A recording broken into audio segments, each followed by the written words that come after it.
hear me now? Yes, absolutely, Ami, absolutely. Great. Thank you. Thank God. Great. So once again, apologies to all the viewers, but the good news is we both are live, we both are audible to each other and to the viewers.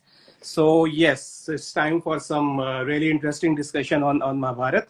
So firstly, welcome all of you to Kitaabi Baatein. I'm Abhishek, also known as wale Bhaiya, and my guest today, as you know, is Ami Ganatra. She is author of Mahabharata Unravelled. But yeah, before a brief introduction of her for the benefit of all viewers. So Ami is alumnus of VJTI Mumbai and the prestigious IIM Ahmedabad. She is a management professional with more than 14 years of experience in business consulting across 4 continents, Asia, Europe, South and North America. She is currently working as a principal with the Bridgespan Group. And beyond work, she writes on yoga, the Shastras, travel and other topics. She is also a certified yoga instructor, a student of Sanskrit and Indian knowledge systems. Mahabharata Unravelled is her first book. So this is Ami's book. It was released just about a year back.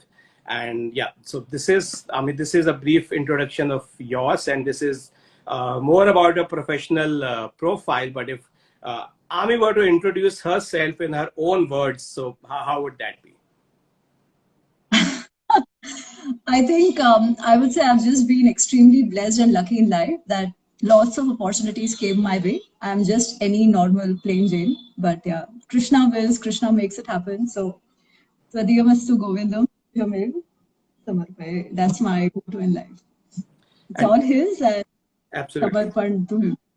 Absolutely. So as we can see, a profile yours is definitely what we call the person who wears many hats, from IIM to management consulting to yoga, Sanskrit, Indian knowledge systems, and now even writing a book, and which in 1 year has got some really rave reviews and is liked by many people, no doubt in that. So as I can see, you are into reading Sanskrit and about Indian knowledge systems, but still how this book in particular on Mahabharata came about, like how you thought about it, writing on Mahabharata, and how much time it took and how it all happened. So I was already studying the Mahabharata more because of my Sanskrit Swadhyay. So I was studying Bhagavad Gita, Patanjali Yoga Sutras and Mahabharata. So it was a part of my Sanskrit Swadhyay. Right. It was more for me to get to know and understand Mahabharata better, because as all of you might know, कि Mahabharata पर बहुत चर्चाएं होती है and people have very strong views. People have favorite characters, and many a times, because of the exposure to Ramayana, Mahabharata is usually from either the TV series or a lot of retellings that have happened. What has happened is it almost feels like there is no right or wrong. Everything is grey, right? Every character is grey. So everything can be justified. That's the idea we tend to get.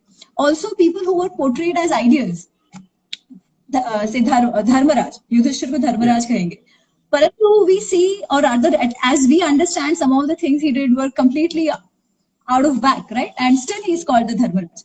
Similarly, Draupadi is considered to be one of the Panchakanyas, somebody we look up to. Parantu, you see, she's asking for Dushasan's blood. She wants to, bathe her hair with her blood. Duryodhan ko a queen like her calls Duryodhan andhe ka putra andha, and I'm like, what's going on? Kya hamare purvaj kehna kya cha rahe the? Ki sab kuch chalta hai. So that was where it started. That's where my study started. And then we had this discussion with a friend once, amazing guy, and he's like, yeah, Mahabharata and all that is great, but it's all of your North Indians. We South Indians don't have anything to do with it. And that doesn't make sense. How could that be, right? We call it Mahabharata for a reason. And there are lots of instances where South ka bhi itna mention hai. So ye kya hai? So the study started with that. And during the lockdown, it was, again, as I said, I've been blessed by Krishna in life. I've been very lucky in that measure. So lockdown hua, tab Modi ji ne wapas Mahabharata Ramayana chalaya, hai na? To wapas se shuru hui Ramayana Mahabharata ki baatein. और उसमें ऐसा हुआ कि I used to write posts talking about what is actually in Mahabharata versus what the television shows, right? And because of certain tweaks given to characters, the learning itself changes completely. So I used to write about it, and Praveen Tiwari ji, who was a friend and he's also a publisher at Bloomsbury, he's like, तू time post लिख कर क्यों बर्बाद कर रही है? उससे अच्छा कुछ और do something more material, book लिख ले. मैंने कहा लिख तो तू पढ़ेगा कौन? But he was like, नहीं, give it a shot. We'll see. He's like, there's इतना सारा लिखा गया है महाभारत पर महाभारत में क्या है ये लोग नहीं जानते. So let's write about something which Ved Vyas ji has said. So let's go back and write something which is not a retelling, not an interpretation, but basically story from the Mahabharata itself. So yeah, that was the concept and that's how it got written. So as you mentioned, you read the Mahabharata by Geeta Press, you read the Bori edition, Bhandarkar editions, which is believed to be the final edition kind of thing, as accepted as Mahabharata by the critical edition as it is called. So, and I'm sure you would have referred to many other texts. So did you see any differences within those texts itself? Like how Geeta Press wrote it, how the Bori people came up with this, and within those texts, and what differences you found with the Mahabharata, which everyone, I would say, saw on TV? Okay. So actually this was the exercise, right? Ki actual kya hai? So one is Bori itself, Bhandarkar Oriental, when they undertook this project, which went on for multiple years, right? About 50 years. So they also looked at multiple manuscripts, including the Geeta Press version, which comes from Neelkant Shastri ji's commentary, जो 1700s, 1800s में लिखी गई थी. तो Geeta Press is that. वैसे ही K.M. Ganguly जी, जिन्होंने Bengal edition का करा है, which is available. Right. Then there is a southern edition as well. South में जो ज़्यादा प्रचलित edition है of Mahabharata. So I used Geeta Press as the base, but I referred others as needed as well. So there are certain differences. For example, the southern recension is bigger than every other edition that we have. और उस recension में descriptive कोई event है वो ज़्यादा descriptive है. कृष्ण की स्तुति है वो बहुत अधिक है in the southern recension. ठीक है.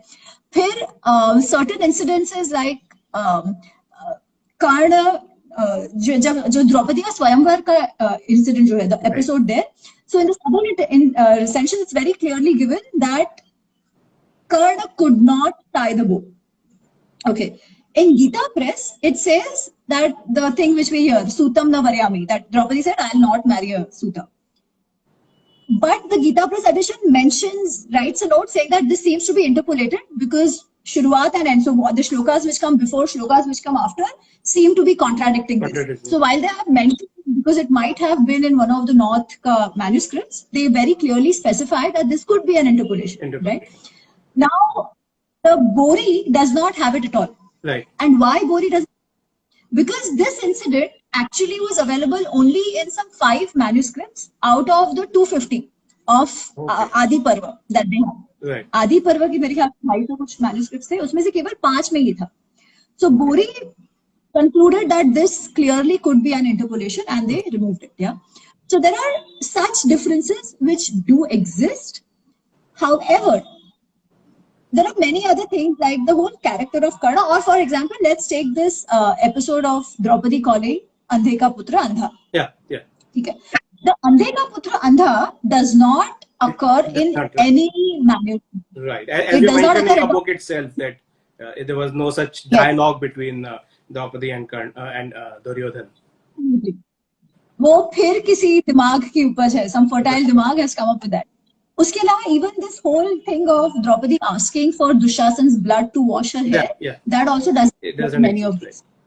And in fact, this was shown in the TV serial Mahabharata that Bhim comes and says Panchali that this is the blood of Dushasan. She puts it on her hair. But as rightly said that if you go by the scripture, the actual text, there is no mention as such. So on this basis, as you said, there are multiple interpolations. So, but do you think that many times this is now also used, especially I would say the more left liberal crowd, that many times they take it as a way to actually show Hinduism in poor light, saying that that Karna he did not ask because he was a lower caste. And he did not accept him as the teacher. And many other things. I remember one of my friends who calls herself a liberal. She's like that Ramayana, is Lord Ram is misogynist. because they feel that he asked for the chastity test and all. So do you think when it comes to multiple interpretations, interpolations, many times our culture, our itihas, I would say, is hijacked by some people with vested interest to show many Hindu practices in poor light, and in fact blaming many of the problems we are facing today, which are genuine, but linking it them to our itihas, our shastras?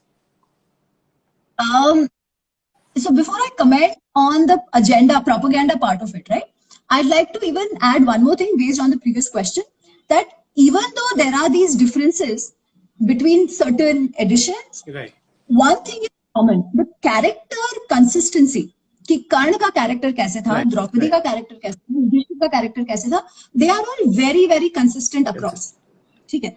Before I also comment, I'll say one more thing. The whole Karna episode, yeah, Karna was always Dronacharya's student. उनको कभी द्रोणाचार्य ने मना नहीं किया था. वो बाद में हुआ when he wanted the Brahmastra, and तभी Dronacharya said no. Yes. Because the whole Suta, right? Suta as a jati is not really as we understand any oppressed jati, so to say. Right. नहीं, ऐसा नहीं था. There are many other sutas, and Suta was actually Kshatriya, Brahman, a mix of mixed race, yeah. Correct. So basically that's how it was. Now, what happened over time is that now retelling itself, it's not as if it's happening now. There have been retellings happening 2000 साल पहले से. Our Natya, people who wrote Natya, right, including Kalidas, Bhavbhuti वगैरह, they also took episodes and they gave their twists and turns to it. But that was done more out of the Natya bhav, entertainment probably, whatever they wanted to give, make it more rasik for people to take in. What has happened in the last 100 years, though, I think, especially after independence, these texts, एक तो लोगों ने पढ़ना छोड़ दिया. Exactly. We didn't read our text. Exactly. And they were sort of, I wouldn't even say hijacked, because some people who've written about it, for example, Rashmi Rathi, right, is written by Ramdhari Singh Dinkar, Rashtrakavi. I have immense respect for him. But his portrayal of Karna is also very different from what Ved Vyas ji has. He also makes Karna make some kind of a caste warrior, right? Yeah. So there are books like Mrityunjay and stuff as well. I don't even want to accuse them of any bias. But the point is, they used characters of Mahabharata and imposed the current issues we have on those. Right? Now, was it done with an intention to make Hinduism look good or bad? I don't know.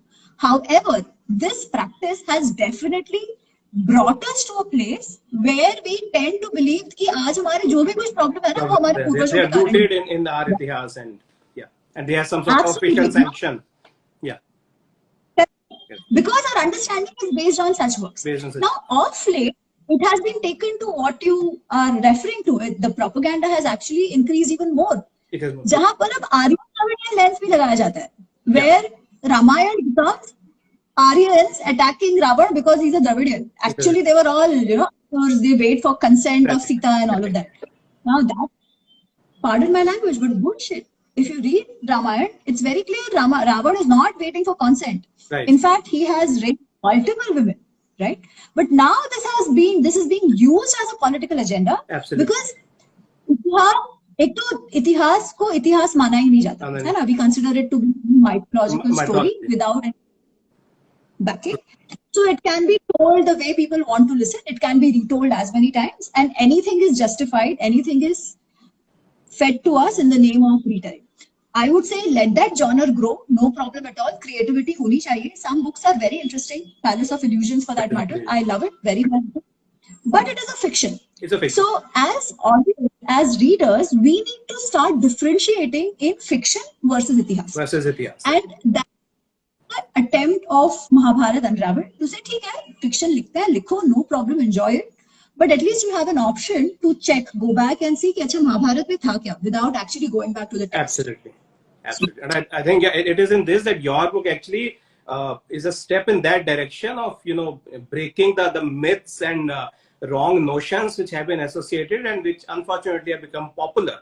And it is how Mahabharata, for that matter, many other of our scriptures are being looked at. That we know this was there, and as you talked about many of these notions in a book. So as we just discussed about the characters, Karna and other characters. So do you think, as the way I look at it, first is that Mahabharata is always looked at as a story of a war, and whereas war is but one part of the entire Mahabharata. So it is believed that this book, this Shastra, is basically about the choices, the ethical dilemmas, people face, their decision making. As you talked at the very beginning, that Yudhishthir was known as the Dharmaraj, and yet he made decisions which he made probably in tune with the times or as per the circumstances, but which you cannot call coming from someone who is called as Dharmaraj. And even the methods of Krishna, which are very diplomatic, to win a war, and he was there that he used manipulative techniques to win. But so when we talk of Mahabharata, for me, and I would say for many people, it's a story of these decisions, ethical dilemmas, and characters. So coming to the characters, especially if we talk about Karna, I mean, Karna for many, including me, is some sort of an enigma. He was a very, very loyal friend of Duryodhan. He sacrificed everything for Duryodhan. But at the same time, and as been mentioned very clearly in your book as well, that he did certain things which actually led to the devastation of Duryodhan. For example, supporting the disrobing of Draupadi, and even calling her a prostitute and all this was very unwarranted. So for many people, I said he's an enigma. So what's your take on Karna especially? Before I talk about Karna, you mentioned one thing about Mahabharata being about dealing with Dharma Sankat. And you mentioned about Krishna manipulating and stuff. I would actually wait a little there, and I will say it is about managing Dharma Sankat. But even more than that, taking a step back, it is about understanding what Dharma is in the first place. Exactly. Yeah. Exactly. So that is why everywhere, multiple times in Mahabharata, you hear the word Dharma, Dharma, Dharma. That is why even the war is called Dharma Yuddha. Yeah. And what Krishna did, right? I would actually not call it manipulation. Because of the way we are made to understand yes. some of his decisions. Absolutely. We think it's a manipulation, but he actually explains extremely clearly why those actions had to be taken. And even when we say manipulation, it is not as if man mein aaya kar diya.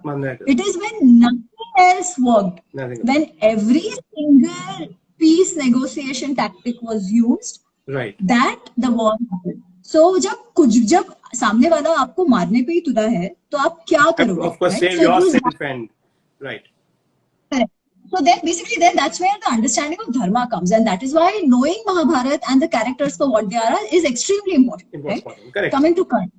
So, as you said, Karna is an enigma to a lot of people. Also, people believe that he was a character जिसके साथ बहुत ही नाइंसाफी हुई. Yeah, he was capable, as you said, very loyal friend.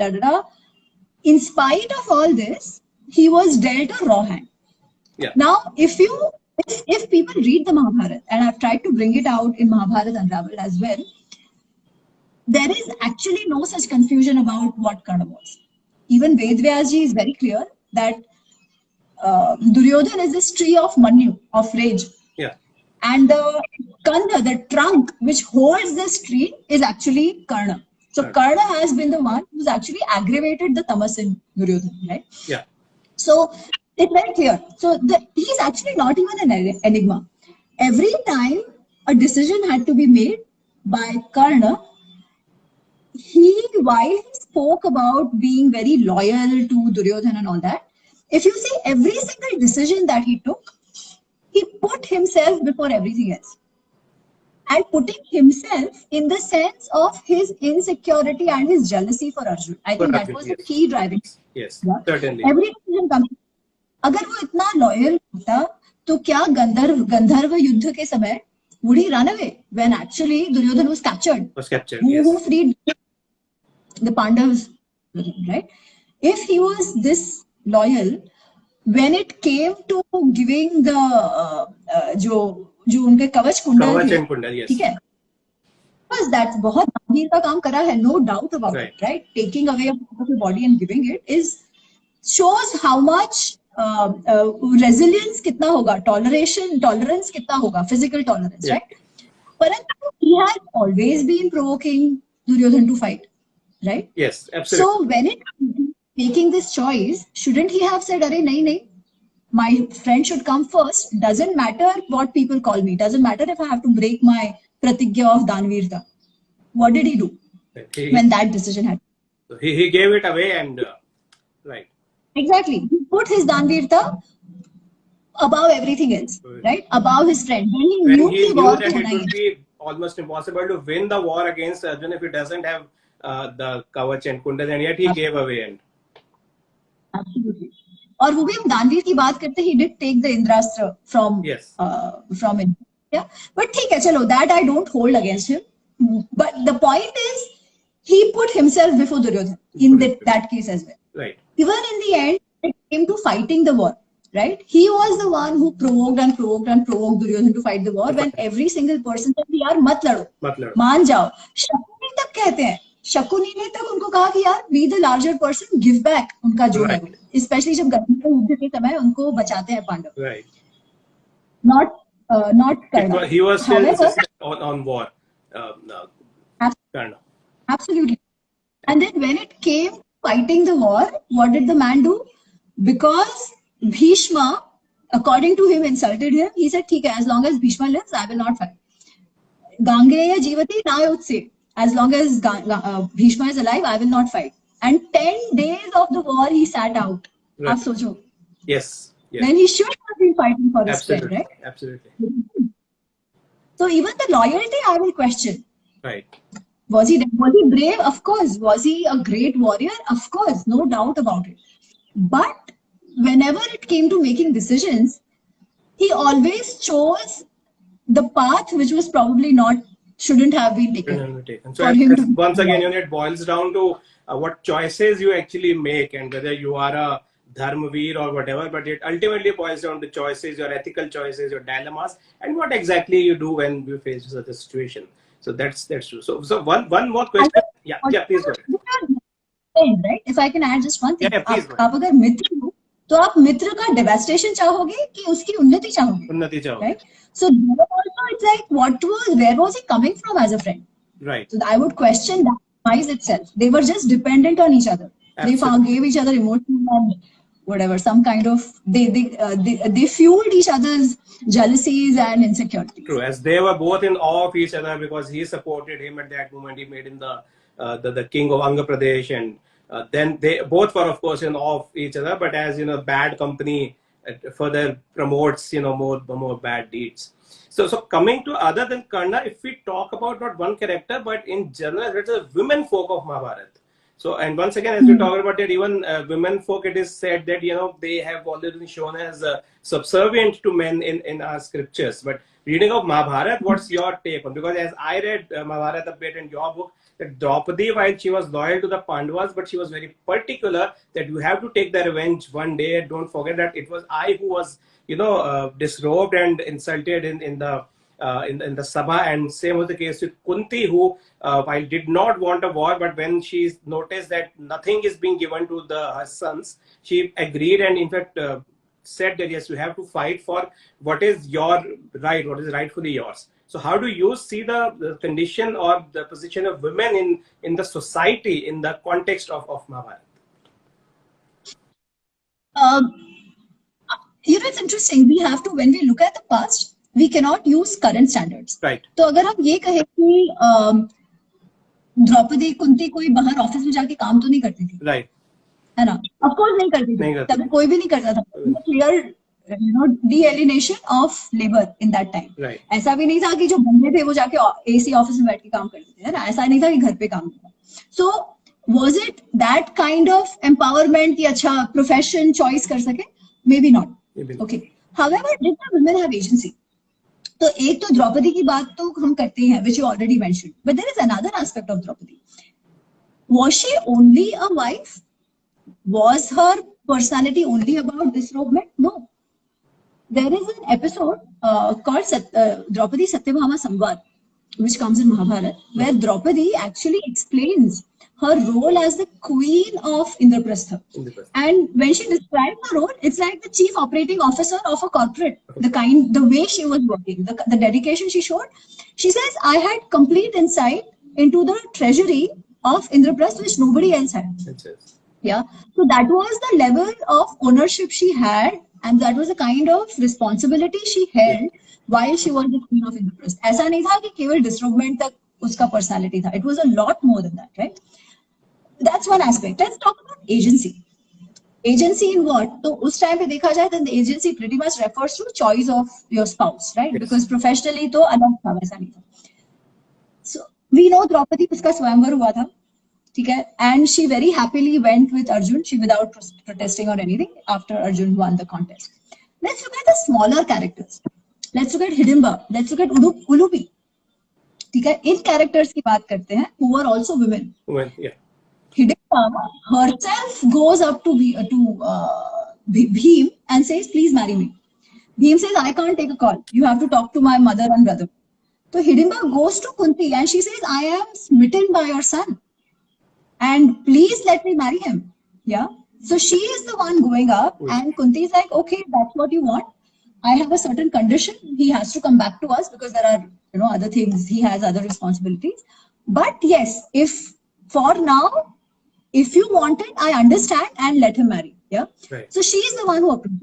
Ulupi ka case और भी interesting है. Ulupi meets Arjun when Arjun is on that 12-year vanvas. Right. Basically, had वो breach हो गया था promise to Yudhishthir and Yudhishthir was sitting with Draupadi when he goes in. तो उनको ये था कि जो भी जब अपने भाई के साथ द्रौपदी होगी, whoever comes in will have to go on vanvas. So वैसे Arjun had gone.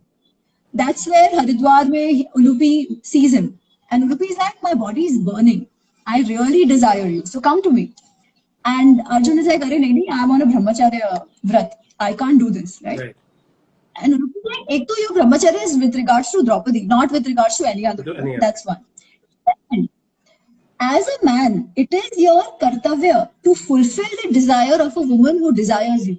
Right. So even by breaking your brahmacharya vrat, if you're committing a paap, the punya you are committing by satisfying a woman is even more. This is what a lady speaking, and Arjun actually gave it, and they had a son called Iravan after that, right? So even ये छोटे-छोटे characters में, अच्छा look at Satyavati. Satyavati की तो कहानी आती है Mahabharat. Right. She is not a character in Mahabharata. Right. There also Satyavati chooses Satyavan herself. Yes. She goes out on a tour. Yes. Actually ढूंढने निकलती है who's the guy I like, and she likes Satyavan and says like I'll marry only him, right? So Shakuntala character. So I'm actually very passionate about this question itself, right? Look at Shakuntala's character. Fascinating. Absolutely. So Kannada की जो Shakuntala है, she's more प्रेम रस विरह रस. But Mahabharat की Shakuntala, Bharat, Raja Bharat, जहाँ जिससे भारत वंश आया, that Shakuntala is feisty. Yes. She fights for her right and the right of her son. Absolutely. Of course, people can read it more in the book. But yeah, so women, were they subjugated? Did they not have agency? At least based on the characters of Mahabharata and Ramayana. I can put my foot down and say that we cannot infer that for sure.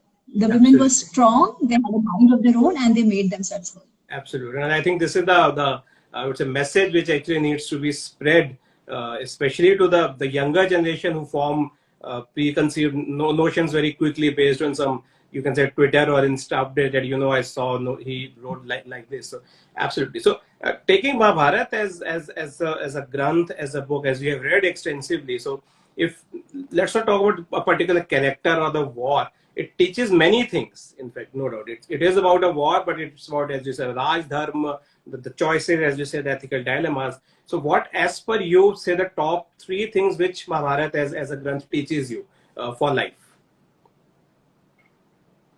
So one is, जैसे हम कर्म का सिद्धांत मानते हैं ना, कि you get what you deserve. Yeah. Dharmo rakshati rakshita. Dharma eva hato hanti, dharmo rakshati rakshita is the first learning of Mahabharata.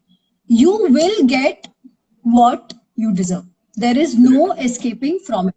Absolutely. What Karna got was what he deserved. What Duryodhan got, what Bhishma got, it was all what they deserved. So धर्म की जो रक्षा करेगा, धर्म उसकी रक्षा करेगा, धर्म का जो हनन करेगा, उसका हनन होना निश्चित है. So you get what you deserve. Second is, जो हम कहते हैं ना कि काम क्रोध लोभ मोह मद मात्सर्य, they will lead to your downfall. What was the issue with Duryodhana and Karna? Extreme jealousy, extreme krodha, right? That eventually led to not just their downfall, but the downfall of everybody else. So Gita में Krishna keeps on harping about कैसे मन योगस्थ बुद्धि कैसे cultivate करो, मन को कैसे control में करो, है ना? In fact, the underlying underlying theme of all our shastras, अगर हम योग भी देखें, योग दर्शन देखें, या उपनिषदों का सिद्धांत जो सिखाए, जो सीख है वो देखें, सब में इवेंचुअली इट कम्स टू मन को कंट्रोल करना. आप और कुछ करना. क्यों? मन को कंट्रोल करने का अर्थ क्या है? द षड रिपु, काम क्रोध लोभ मोह मद मात्सर्य, उनको कंट्रोल करना. Only when those are controlled can we have objective बुद्धि to make the right decisions in life. The third is we will always be faced with धर्म संकट. There is no escaping that. Hence, going back to second, let's try and develop yogastha buddhi. Let's try and have shraddha to make the right decisions when it comes to dharma sankat. Undoubtedly, and you are right that all our you can say scriptures do talk about, and for example in Gita itself, when Arjuna asked that, what are the biggest enemies of a man, and he says greed and lust are the सब कुछ नष्ट करने वाले हैं इस दुनिया में. So, and yes, it's the message which is, you can say, certainly replicated in other scriptures as well, no matter whether you talk of even the Puranas or any of our scriptures. So coming to again the book, a bit about the book. As you said, the first book, you are not someone who is from background in writing, so no pedigree to in terms of writing. What challenges did you face to get the book published by a prestigious publication? So while I don't have a background in writing, I'm not trained, so to say, I have been blogging for a while, and blogging about very eclectic topics. Yeah, a lot of it is about travel, yes, but it is also about yoga. So I have been writing for a while, for sure. As far as getting the book published goes, as I mentioned in the beginning, right? It's all just Krishna Kripa. I did not have to go find a publisher. The project came from the publisher, and for that I'll always be grateful to them. So it was almost as if, as I keep saying, Krishna willed and Krishna made it happen. So yeah, I will make how it happened. And as we talking about Mahabharata or other scripts. And of course, as we say, many people are actually not aware of these things. So to spread these messages in society, of course, we have people like you who are writing these books, which I believe will be read by a larger number of people than, say, those who will be reading the critical edition, for example, of Boripur. It's quite huge, and we really can't expect a lot of people to actually read that. So of course, we have people like you. But what advice would you like to give to parents who you think should introduce these texts to their kids, especially at a younger age, to ensure that we get the right values, we learn our itihas? So any suggestions for those parents who want to make sure that these messages are spread and read by the kids, especially at a younger age? Right. I think the first step is for parents themselves to get to know some of these things, right? Absolutely. What has happened nowadays is that you see that parents are going out of their way to do things for kids. But more often than not, it's about English aana chahiye. Yeah, they get introduced to all those Peppa Pig and all of that. Yes. Karaiye, no problem. But if you eventually want to ground your kids, संस्कार आपको घर से ही देने पड़ेंगे. Absolutely. School तो बात की बात. And उसके लिए पहले let the parents themselves know. Let them start reading, right? There is enough material out there. आप अगर देखो तो अमर चित्र कथा has been doing a fantabulous job. There are books for kids. As in, I grew up on some of them, right? इतनी सुंदर पुस्तकें हैं गीता प्रेस की for kids. Introduce those books, right? Introduce those books. Ensure your kids learn more than English. अपनी भाषाएं सिखाओ. I always tell my friends, whoever I can, कि एक भाषा पे मत, don't let them grow only on English. उनको अपनी भाषा सिखाओ. भाषा से connect होगा ना, तो वो लोग ये चीजें भी ढंग से समझेंगे. Because for example, धर्म को आप इंग्लिश में एक्सप्लेन ही कैसे करोगे? उसको आपको लंबा करना है ना. रिलीजन इज नॉट धर्म, पर कोई वर्ड ही नहीं.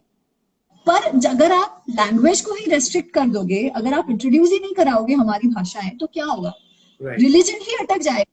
धर्म will not make sense. So I would say स्वयं सीखिए. Ensure they learn more than one language, specially हमारी कोई ना कोई भाषा तो अवश्य सीखे. एंड इफ पॉसिबल साथ में संस्कृत सीखे.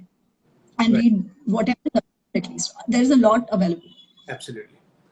And I mean, it is said that every author is also a great reader. So what do you read? Any favorite books, favorite authors, favorite genre? What all you like to read? If you can tell us about that. I used to read a lot while growing up, and even after that. I think there are some books which I really love, and I would love to mention them. I would recommend everybody to read Being Different of Rajiv Malhotra. Yeah. For me, it has been life-changing in many ways. It was basically something that propelled me on the journey to explore myself, if I may. And when I say myself, it's about what Indic knowledge system is all about. Right. Avarna करके और एक पुस्तक है Bhairappa. Bhairappa, S.L. Bhairappa, yeah. It's another beautiful book, Yeah, just to absolutely. get to know and understand history, let's say, at least medieval history, how it has been written. And the book is very beautifully written. I used to read a lot of fiction as well. आजकल वो नहीं होता है. आजकल I read that which allows me to learn Sanskrit साथ साथ. So for the last few years, it's pretty much been learning Sanskrit and texts which allow me to learn Sanskrit. So that's how it's been. But on and off, I indulge myself in fiction and some other books. I must say the books recommended by you are, coincidentally, I have read all of them, and they are undoubtedly great books. And I would say your understanding of India, Indian religion, history, and Hindu religion itself is actually incomplete if you haven't read those books. So definitely, I would say great recommendations. I think I lost you. Yeah. Am I audible? Mm-hmm. Yeah. Can you hear me now?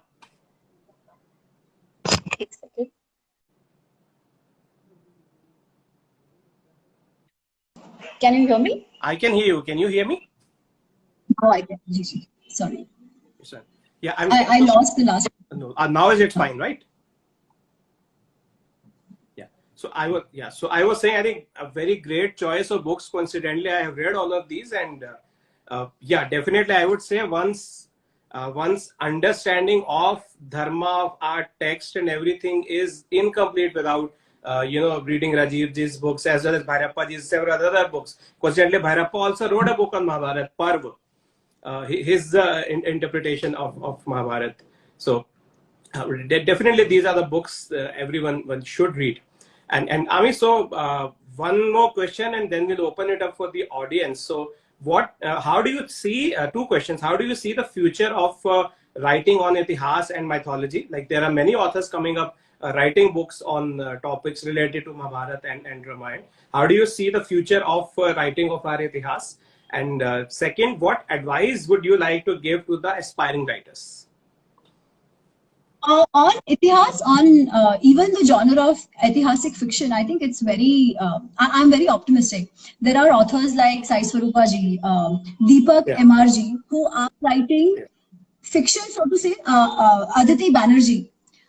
But this fiction is actually based on solid research, and they are being very true to the essence of the Shastras as well.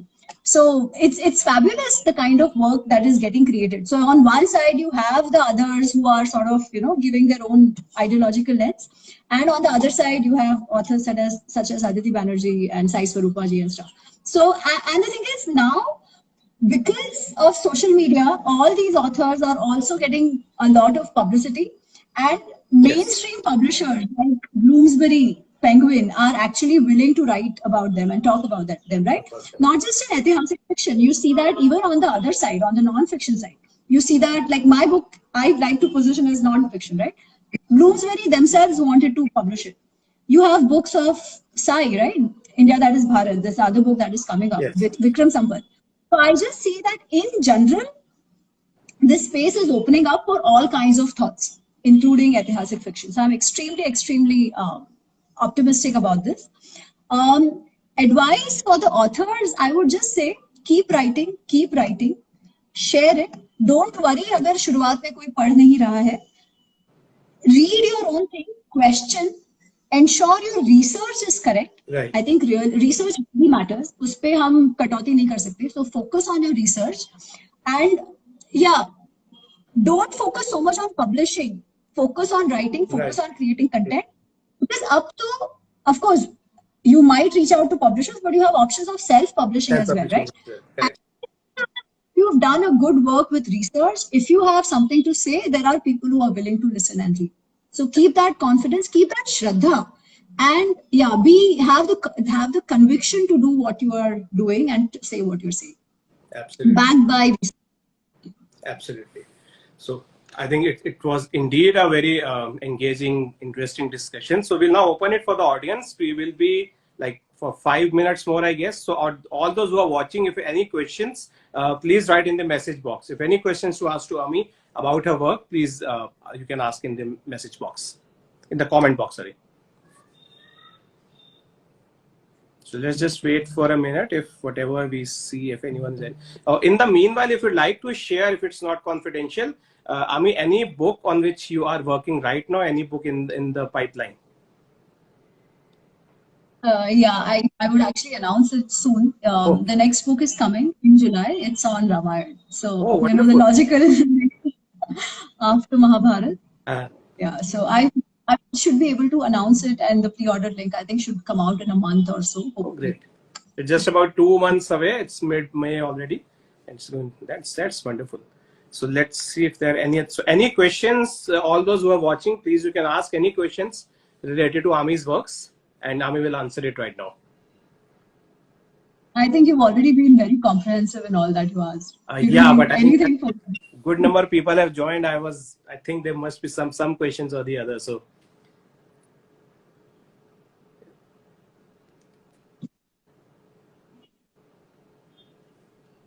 let me check if there are any questions as of now.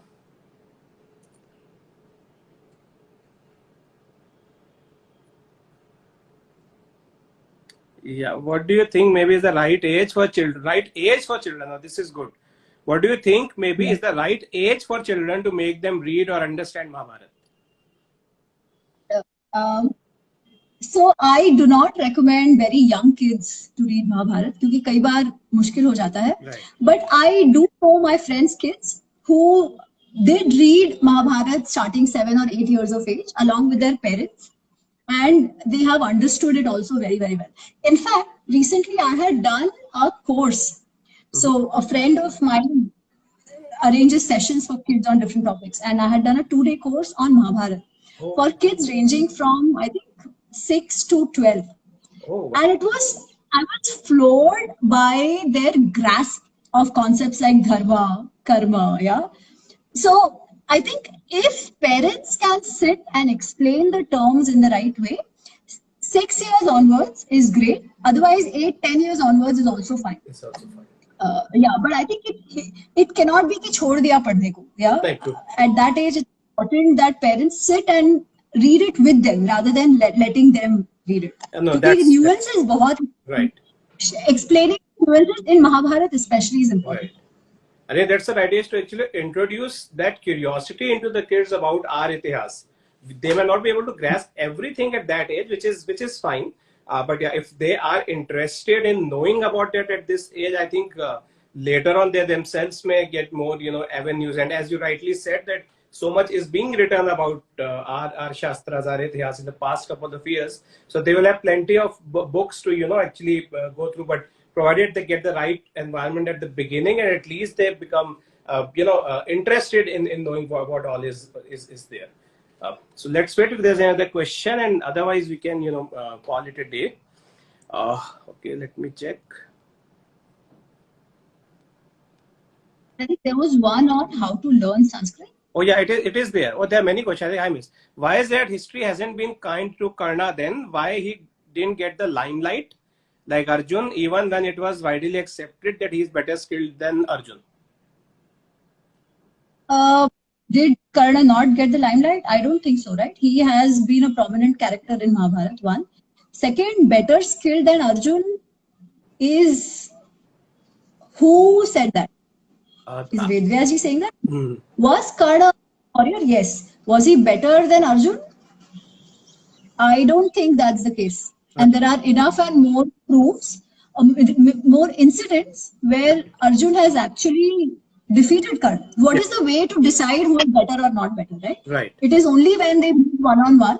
So if you see the Virat Yuddha, which happened in Matsya, or even in Draupadi's Swayamvar, when these guys were disguised as Brahmins, or Gandharva Yuddha, where Karna had actually run away. So there are lots of instances which show that really this comparison or this inference that Karna is better than Arjun actually doesn't hold. But was he a great warrior? For sure. Yeah, that is for sure. He was a great warrior.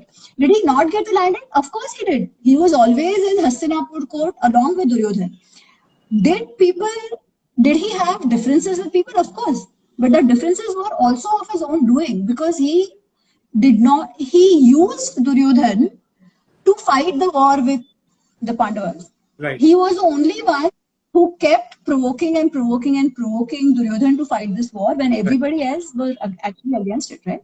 So, I think I would request the person who's asked the question to actually go back, and maybe I would recommend, if you want to, you can refer the characterization which I have made in Mahabharata Unravelled from Vyas's Mahabharata, or just go and refer the text itself. Yeah, and make your own conclusion. Absolutely. Okay, so there's the question. There are actually 2-3 questions of Learn with Awara Musafir. How to learn Sanskrit? And do you think it's a good idea to include Mahabharata in school curriculums? And his third question is 3 lessons from Mahabharata that you have applied to your life. Learn Sanskrit? There are various ways. ठीक है, एक तो depends on who is learning किस time पे. But if a person can be disciplined enough, Sanskrit Bharti का एक पत्राचार द्वारा संस्कृत course है, which is a correspondence course of 4 levels. It's fantastic. I have done it, but yeah, it requires a little bit of discipline to sit and be self-motivated to do it. उसके अलावा online तो बहुत सारे courses हैं अभी, बहुत सारे. Indica academy has courses on Sanskrit, Shri Aurobindo Ashram has Sanskrit courses, Rashtriya Sanskrit Sansthan has courses on Sanskrit. You just have to look up, there are enough and more. या केवल आपको टाइम करना है और डिसिप्लिन करना है कि मुझे ये करना है. कोई भी कोर्स आप करिए, एटलीस्ट बेसिक तो होगा ही होगा. व्योम पाठशाला करके एक है, उनके कोर्सेज है बहुत सारे. So lots and more are out there now. His second question is it a good idea to include Mahabharata in school syllabus? यार अभी तो बहुत, I would say start with at least school syllabus में बाकी कुछ तो शुरू करें, है ना? At least start with other aspects of Indic knowledge systems. Mahabharata, as I said, needs a little bit of nuance. Can get there eventually. They can have stories and stuff from that. But I won't be too fast if it is not a part of school syllabus. घर पे तो बात करें. Right. No, घर से तो बात करें. क्या पढ़ रहे हैं क्या नहीं, है ना? Right. It should not be something which just as a subject where you have to score marks. The essence has to be understood. That's very critical. And the third is 3 key lessons from Mahabharata that you have applied to your life. I already mentioned the 3 lessons which I think are most important from Mahabharata. One was about dharma rakshati rakshitaha. The other was about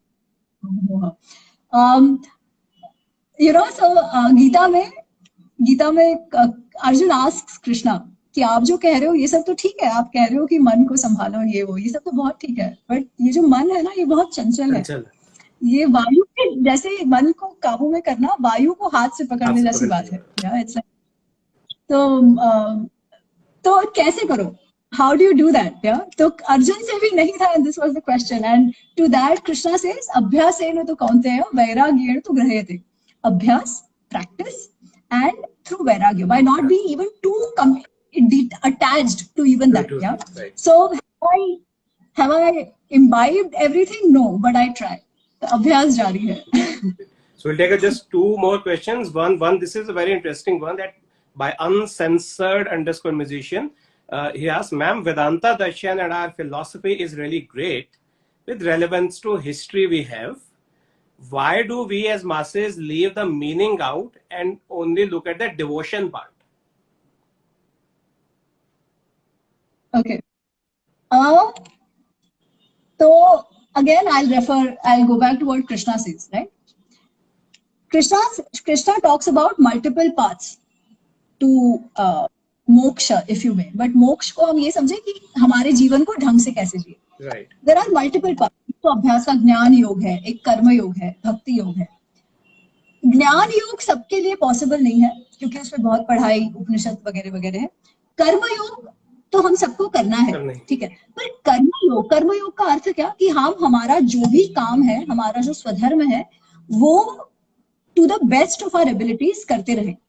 ठीक है, without bothering too much about the कर्म फल. ठीक है, without having the sense of कर्तापन कि मैं नहीं, जो भी कर रहा हूं कृष्ण को अर्पण या जिसको भी अर्पण, उस भाव से कर. वो भी करना सुलभ नहीं है. It's not easy, right, to have that, to forget the ego. नहीं, because the I-ness is also important. कि मैं कुछ हूं, करता हूं. This also gives us our own identity. उससे निकल जाना easy नहीं है. Right. परंतु the aspect where we say कि अच्छा श्रद्धा रखो, भगवान है, श्रद्धा रखो, that probably is easiest done in practice. And while I say easiest done in practice, I am not saying कि पूजा कर ली इसलिए श्रद्धा आ गई. नहीं, जो भक्ति योग की बात आती है, that is genuine Shraddha, where आप कहो कि सुख दुख जो भी आए, I am willing to accept that and still continue to do what I am doing. Absolutely. Because ये सब कुछ जो मुझे मिला है वो कृष्ण से मिला है या भगवान से मिला है, जो भी हम भगवान के. तो क्या हम वो भक्ति भी करते हैं? I don't know. Right. ठीक है, मैं नहीं समझती कि वहां तक की भक्ति हम पहुंचते हैं. अधिकतर लोग, हम including me, right, we try our best. पर डिवोशन जो मेरे ख्याल से जो अनसेंसर्ड पूछ रहे हैं, I think it's easier to say कि अच्छा कि ठीक है मुझे विश्वास है, एंड रिचुअल्स भी नहीं कि मैं प्रैक्टिसेस कुछ कर लूं and I feel comfortable about what I am doing. May be that's how it is. कुछ लोग जिनको श्रद्धा भी है, एंड आई थिंक श्रद्धा होना भी आवश्यक है. That is what keeps us going in life. I genuinely believe Shraddha is important. So I will not even dismiss that. True. So take up one last question. We are on top of time. So it's by A. Kanika 7, and it's you said what is destined will happen. Then what about hard work? And some says that luck. Now this is interesting. Some says that luck is also labor under correct knowledge. Your take on it? I will go back to what Krishna says. ठीक है, मैं सब वो जो उन्होंने इस सारी बातों का उत्तर दिया है, मैं केवल उसे पोपट के डर आपको बता रही हूँ उन्होंने जो कहा है. तो सबने ये श्लोक सुना है, कर्मण्येव अधिकारस्ते मा फलेषु कदाचन. आपका कर्म पर अधिकार है, कर्म फल पर आपका अधिकार नहीं है. ठीक है, कर्म फल की कामना मत करो, कर्म फल ना चाहो, ये सब नहीं है. वो कह रहे हैं कर्म फल पर आपका अधिकार नहीं. अच्छा, कर्म फल पर अधिकार क्यों नहीं है? तो इसके लिए Krishna 18वें in the 18th chapter he says success or failure of a task, siddhi or siddhi, depends on 5 things. Okay, which are these 5 things? One is adhishthan, or basically karta, the one who's doing it. हम अगर कर रहे हैं तो हम karta. Adhishthan is basically the substratum that surrounding that environment in which a task is taken up. ठीक है. Then there is current resources जो हम यूज करते हैं. ठीक है. फिर पृथक विधा चेष्टा, which is basically the process that you follow to do anything. ठीक है, मतलब बेसिकली अगर सपोज आपको ब्रिज बनाना है, तो कौन ब्रिज बना रहा है, आपके रिसोर्सेज कैसे इंजीनियर्स वगैरह आप ला रहे हो, सीमेंट लोहा जो भी है वो आप कैसा यूज कर रहे हो, किस टाइम पे किस जगह पर किस जियोलॉजी में आप ये बना रहे हो और किस प्रोसेस से ब्रिज बना रहे हो, ये सब तो आपके हाथ में है और ये सब आपको परफेक्शन से करना चाहिए. Absolutely. But there is another aspect. Panchamiti Daivam, he says. There is a 5th aspect, which is Daivam, जो आप कहो नसीब कहो, डेस्टिनी कहो, जो भी कहो. ठीक है, अगर आपने सब कुछ परफेक्ट किया बट अचानक से बारिश आ गई, that is not in your control, that is destiny. ठीक है, जो हम रिस्क कहते हैं, जो हम प्रोजेक्ट मैनेजमेंट कहते हैं, उसमें रिस्क कहते हैं. सो is everything dependent only on destiny? No, your destiny might be favoring you, but आपने वो 4 चीजें काम करने की ही ना हो तो डेस्टिनी क्या खाक आपको मदद करेगा. तो जो आपको बैकग्राउंड वर्क करना है वो तो करना ही है ना. जो कर्ता कर्म जो भी आपका काम है वो जब करेंगे, destiny comes into play only after that. Right. ठीक है, so that is what Krishna is saying कि you really don't have a choice. काम तो आपको करना ही है. Not your destiny will come into play only after the work is done. Absolutely. And destiny by itself, we shouldn't look at it in a short. हम क्या करते हैं कि अरे मैं ये चाहता था, इसके लिए मैंने मेहनत की और मुझे ये नहीं मिला और हमको लगता है मेरा नसीब खराब है. But not getting that might have opened other avenues. कितने लोग हम देखते हैं कि एक फेलियर के कारण वो आगे जाके सक्सीड होते हैं, है ना. तो उसमें अच्छा क्या बुरा क्या, उसको कभी एक शॉर्ट स्केल में भी नहीं देखना चाहिए. We have to take a longer view on that.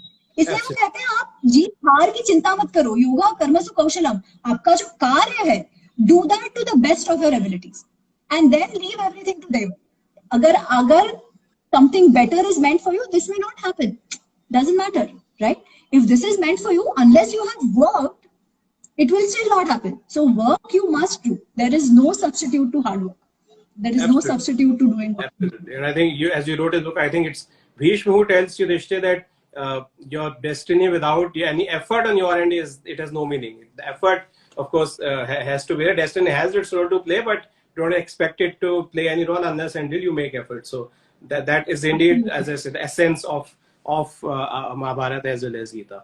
So we will close the session there. Ami, thank you very much. It was a very, very engaging discussion. And best of luck for your upcoming book. And thank you to all the audience, those who have watched. Thank you very much. Thank you. Namaskar.